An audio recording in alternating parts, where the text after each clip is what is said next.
Yunus pasal yang kedua ayat 1-10. Berdoalah Yunus kepada Tuhan Allahnya dari dalam perut ikan itu. Katanya, dalam kesusahanku aku berseru kepada Tuhan, dan Ia menjawab aku dari tengah-tengah dunia orang mati. Aku berteriak dan kau mendengarkan suaraku. Telah kau lemparkan aku ke tempat yang dalam, ke pusat lautan, lalu aku terangkum oleh arus air, segala gelora dan gelombangmu melingkupi aku. Dan aku berkata, telah terusir aku dari hadapan matamu, mungkinkah aku memandang lagi bait-mu yang kudus? Segala air telah mengepung aku, mengancam nyawaku, samudra raya merangkum aku, lumut lautan membelit kepalaku. Di dasar gunung-gunung aku tenggelam ke dasar bumi, pintunya terpalang di belakangku untuk selama-lamanya. Ketika itulah engkau naikkan nyawaku dari dalam liang kubur, ya Tuhan Allahku. Ketika jiwaku letih lesu di dalam aku, teringatlah aku kepada Tuhan dan sampailah doaku kepadamu, ke dalam bait-Mu yang kudus. Mereka yang berpegang teguh pada berhala kesia-siaan, merekalah yang meninggalkan Dia, yang mengasihi mereka dengan setia. Tetapi aku dengan ucapan syukur akan kupersembahkan korban kepadamu. Apa yang kunazarkan akan kubayar. Keselamatan adalah dari Tuhan. Lalu berfirmanlah Tuhan kepada ikan itu, dan ikan itu pun memuntahkan Yunus ke darat.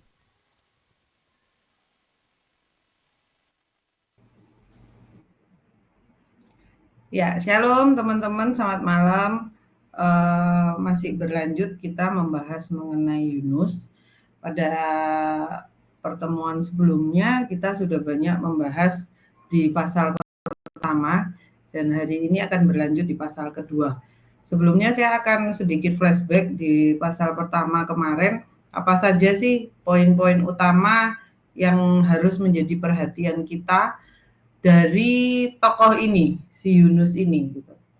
Kalau kita mau belajar tentang ketaatan saja ya kita semua sudah tahu. Karena ketidaktaatan seorang Yunus akhirnya dia itu masuk ke dalam perut ikan.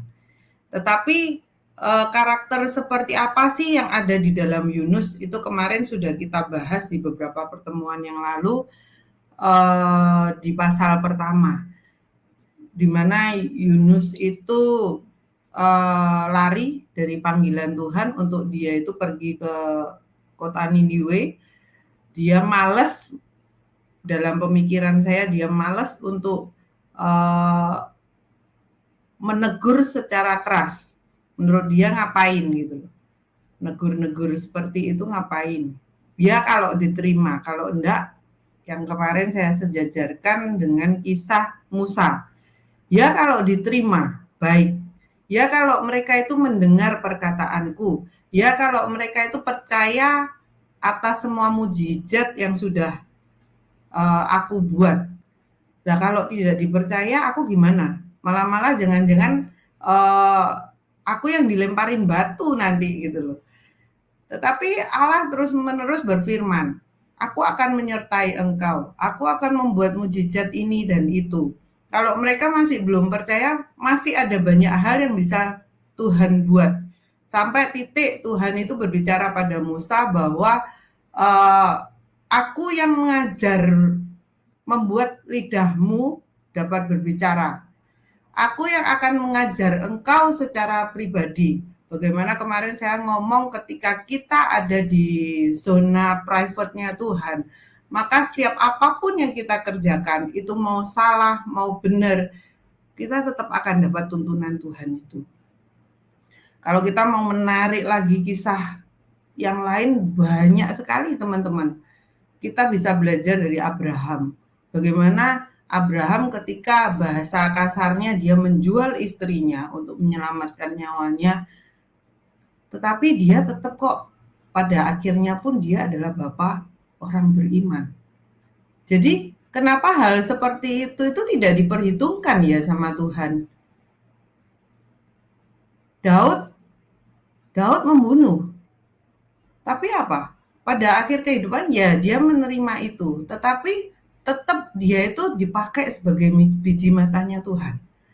Jadi teman-teman, tidak bisa kita itu mengambil sebuah kesimpulan bahwa kalau orang berdosa atau orang salah dari satu bidang terus kita itu memutus kehidupan orang tersebut. Tidak bisa teman-teman. Ada satu peristiwa dalam pengenalan saya pada Tuhan itu bahwa banyak sekali pengalaman kita itu ketika kita itu bertemu dengan orang-orang yang salah, yang sedang ada di bawah lah, sedang berlumuran dosa lah. Sedangkan kita ini merasa bahwa kita itu rohani, kita hidupnya baik-baik saja, mereka hidupnya yang tidak baik-baik, memiliki kesalahan dengan kita. Itu membuat kita itu berat untuk tetap kalau bahasa kerennya orang ya, bencilah pada perbuatannya, tapi jangan benci pada pribadinya. Tapi apakah hal itu sedemikian gampangnya, teman-teman, untuk kita kalau kita sendiri mengalami itu? Jawabannya tentu tidak. Karena saya pun melihat lewat pengalaman saya pribadi, juga circle saya, susah untuk menerima orang yang pernah berbuat salah sama kita. Ya, kita baik. Tetapi kalau untuk berhubungan lagi atau membawa mereka itu untuk masuk lagi ke dalam circle inti kita, itu sesuatu yang berat buat kita. Tetapi tetap yang menjadi patokan adalah jangan kita itu menghakimi. Jangan sampai kita itu memutus kehidupan seseorang. Karena saya pernah ada di posisi itu. Kehidupan saya sudah diputuskan, bukan diputuskan oleh Tuhan, tapi diputuskan oleh teman-teman yang katanya rohani, yang katanya pelayanan, yang katanya hamba Tuhan besar. Jadi hati-hati teman-teman. Jangan sampai setiap perbuatan kita itu membawa pengaruh, setiap perbuatan orang lain, membuat kita itu memutuskan kehidupan orang lain, bahwa sekali dosa akan tetap dosa, sekali salah akan tetap salah. Sedangkan Tuhan itu selalu bergeraknya, selalu memberi kesempatan. Benar ya? Kita itu selalu dikasih kesempatan untuk berubah. Sampai kita itu ya tidak ada nafasnya lagi. Jadi kalau sedemikian besarnya cara Tuhan itu untuk menerima seseorang, pertanyaannya bagaimana dengan kita anak-anaknya? Yang padahal kita pun menerima banyak hal yang baik yang Tuhan kasih itu dalam kehidupan kita. Jadi seperti yang kemarin saya katakan, Musa yang selalu mengajukan argumennya dia tidak punya apa-apa, tapi pada akhirnya Tuhan katakan ketika kita ada di zona private-nya Tuhan, mau kamu salah, mau kamu benar, kamu tetap akan dituntun sama Tuhan. Ketika kamu salah, ya balik aja, minta sorry sama Tuhan. Loh, aku salah, tapi Tuhan, aku mau belajar, aku mau ngikuti lagi, aku mau ngulang lagi. Nah, poin-poin seperti itu yang kemarin saya sampaikan, bahwa Tuhan itu bergerak dari apa yang ada di dalam diri kita. Bukan apa yang kita bisa, bukan apa yang bisa atau tidak bisanya, tapi mau atau enggak mau. Mau atau enggak mau kita dipakai, mau atau tidak mau kita untuk berubah. Jadi lebih kembali kepada diri kita sendiri. Hati kita ini maunya seperti apa. Saya selalu teringat ada seorang teman dulu yang ada di komunitas Smart People juga. Dia membuat gambar orang yang kelihatan separuh badannya aja gitu. Terus captionnya adalah seberapa luas, seberapa besar kamu mengizinkan Tuhan untuk masuk dalam ruang kehidupanmu. Ya sedemikian luasnya Tuhan itu mengisi kehidupanmu. Jadi itu semua itu bergantung pada kita. Seperti ketika kita melihat sebuah gambar Tuhan Yesus mengetuk pintu. Nah, permasalahannya mau membuka pintu atau enggak itu kan bukan keputusan Tuhan, tapi itu keputusan kita. Beberapa part yang lalu ketika membahas Yunus sampai dengan hari ini tetap kita itu akan ketemu dengan yang namanya free will, teman-teman. Kita punya kehendak bebas untuk memutuskan. Kita itu mau bergerak kemana, menuju kemana. Kembali semuanya ke kita. Dan seberapa private-nya kita sama Tuhan, itu juga bergantung pada diri kita. Seberapa besar ruang yang kita kasih ke Tuhan untuk bekerja dari setiap peristiwa kehidupan kita. Tidak perlu menjadi sempurna, tidak perlu menjadi orang yang baik-baik saja, tidak perlu ketika kita memiliki 10 bidang kehidupan kita, tidak perlu 10-10-nya bagus dulu, beres dulu, baru Tuhan itu bisa bekerja atas kehidupan kita. Melainkan melalui kelemahan kita, melalui keterbatasan kita, kita lihat saja Yunus, kita lihat saja Musa. Melalui keterbatasan mereka, kalau Tuhan mau ngambil yang ahli, dikatakan Harun itu lebih dibandingkan Musa. Tetapi enggak, Harun hanya menjadi pelengkap dalam pelayanan Musa. Kan Musa maju mundur nih, enggak bisa, aku tuh tidak petah lidah. Enggak bisa, aku tuh enggak pinter ngomong. Sampai pada akhirnya yang menciptakan lidahmu itu siapa? Aku yang menciptakan. Jadi aku yang akan membuat lidahmu bisa berbicara dan aku sendiri yang akan mengajarkan engkau untuk memimpin bangsa ini. Itu masih nego, Musanya masih tidak yakin dengan apa yang Tuhan buat. Sampai kurang ajarnya Musa ngomong, mau dulu ketika aku belum tahu firman-Mu, aku itu tetap aku tidak petah lidah, sampai firman-Mu saat ini datang kepada aku, tetap tidak ada yang berubah dalam diriku. Tapi bagaimana Tuhan memperjuangkan Musa? Tuhan memaksa Musa untuk jalan. Dan dia diperlengkapi. Kalau Tuhan sudah ngomong, aku akan mengajarkan sendiri, maka sepanjang hidup kita itu akan diajar oleh Tuhan. Private loh teman-teman, dan itu hal yang luar biasa. Jadi teman-teman, pada kesempatan kali ini yang bisa saya sharekan ke teman-teman, yuk kita sama-sama belajar dari Yunus yuk. Peristiwa Yunus ini menjadi sebuah gambaran yang sangat luas ketika kita mau, wah ada kaitannya dengan Musa, wah ada kaitannya dengan Abraham, Daud. Semua itu punya, kalau saya katakan punya garis yang sama, bahwa mereka itu orang-orang yang gagal kok. Mereka itu bukan orang yang sempurna kok.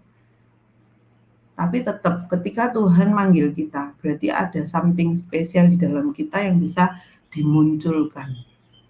Tinggal kita mau enggak? Itu pertanyaannya. Yuk, kita lanjut untuk masuk ke Yunus 2, kita sama-sama baca di ayat pertama. Dan seterusnya ya.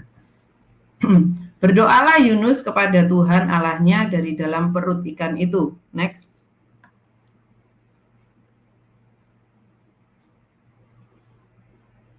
Katanya, dalam kesusahanku aku berseru kepada Tuhan dan ia menjawab aku dari tengah-tengah dunia orang mati. Aku berteriak dan kau dengarkan suaraku. Teman-teman, kalau membaca ayat ini, pikiran saya, hati saya itu langsung nyambung ke ayat di marilah padaku semua yang letih lesu dan berbeban berat. Ingat ya ayat itu. Kita buka sama-sama deh di Matius 11 ayat 28 sampai 30.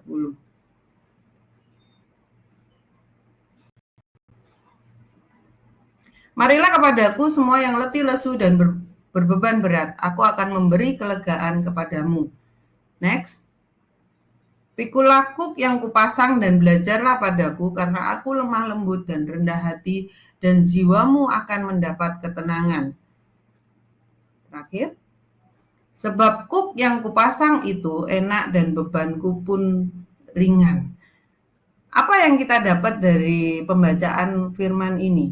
Kalau di ayat kedua tadi bisa ditampilkan, katanya, Yunus ngomong apa nih? Dalam kesusahanku aku berseru kepada Tuhan dan ia menjawab aku dari tengah-tengah dunia orang mati. Aku berteriak dan kau dengarkan suaraku.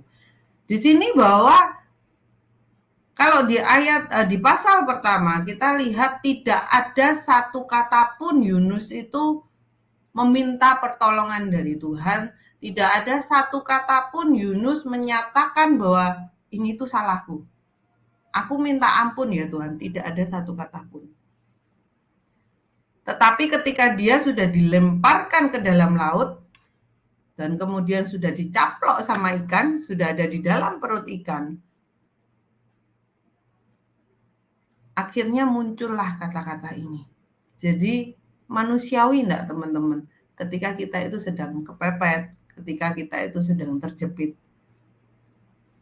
selalu kita itu akan memanggil nama Tuhan.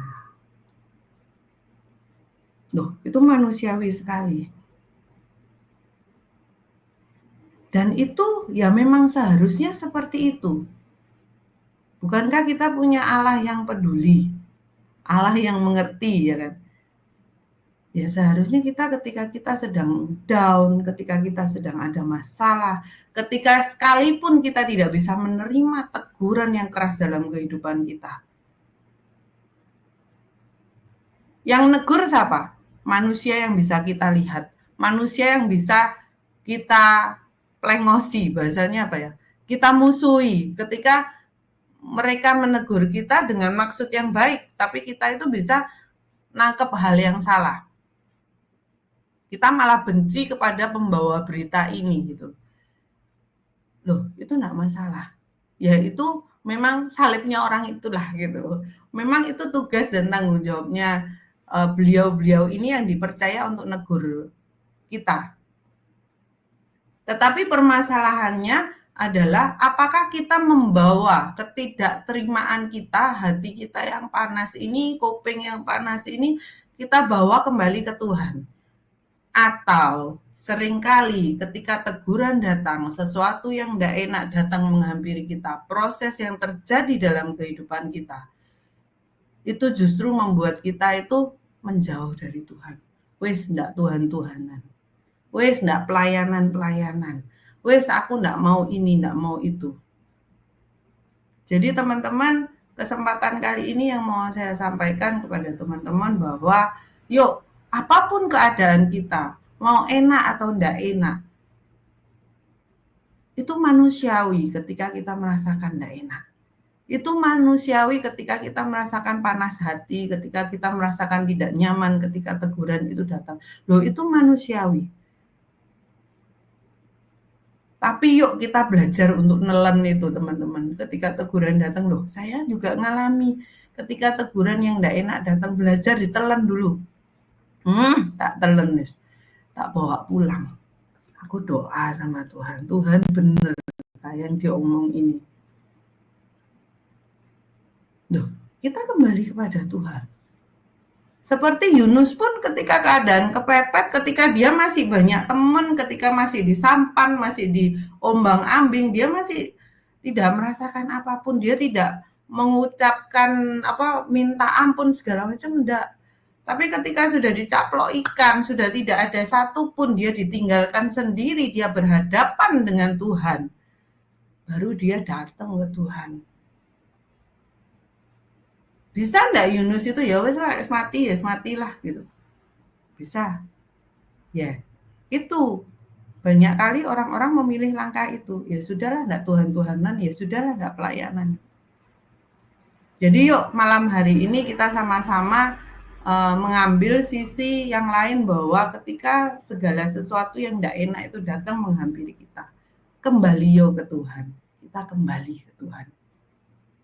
Seperti ayat firman mengatakan, marilah kepadaku semua yang letih, lesu, dan berbeban berat. Aku akan memberikan kelegaan kepadamu. Jadi itu yang mau saya sharekan ke teman-teman. Yuk tetap dekat ke Tuhan. Mau keadaanmu enak, mau tidak enak, tetap ngandol Gusti, tetap ngandol sama Tuhan. Karena proses itu akan berjalan. Semakin kita ngandol, mau semakin tidak enak kehidupan kita, kita tetap ngandol sama Tuhan. Tetap mengerjakan yang terbaik yang kita bisa lakukan. Itu semua itu masuk catatannya Tuhan. Itu saja teman-teman yang mau saya sharekan pada kesempatan hari ini. Terima kasih, selamat malam, Tuhan Yesus memberkati. Shalom.